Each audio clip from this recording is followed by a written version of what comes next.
One misconception about listening as a leader is that listening means you have to agree. And that's simply not the case.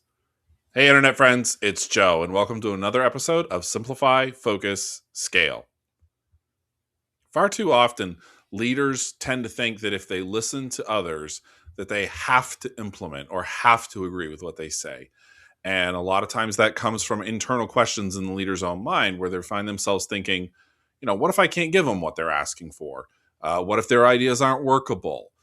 What if I already know what decision I'm going to make anyway? And why ask if I can't promise anything? But that's confusing being heard with getting your own way.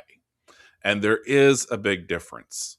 So, one time in my career, I was stepping in as part of an ownership change in a firm and was walking into a team that had been in place for almost 30 years. The entire core team had been there since the firm was established. And coming in as a new person was challenging in and of itself. And it was challenging for those people to understand that I was there to help and respect them, not just come in and change everything they'd been doing for the sake of change. And making them feel heard was a very important part of that process. And I found that the easiest way to do that was to ask questions. I solicited their input. I wanted to know how the proposed changes were going to impact them. I wanted to know if they had better ideas. And I want to be clear, I never once promised anybody that I was going to do what they said. I thanked them for their input. I made them feel heard. I asked them questions about what they had to say. And if I knew their answer wasn't something that was workable or couldn't be done, I would ask them further questions about it so that they could see for themselves why a suggestion may not be the best one. And in doing so, I gave them the opportunity to feel heard while also understanding that that didn't mean they were going to get their own way. What I learned is that listening to your staff is not an immediate promise to agree with them. It is a commitment to understand their perspective.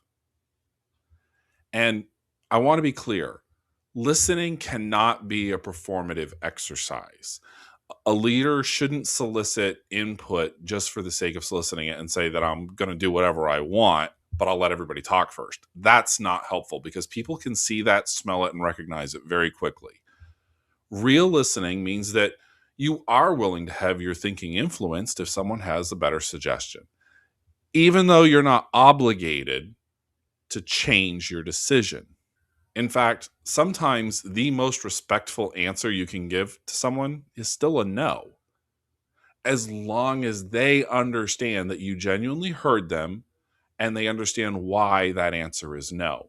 Because listening is not a promise to agree, it is a commitment to understand.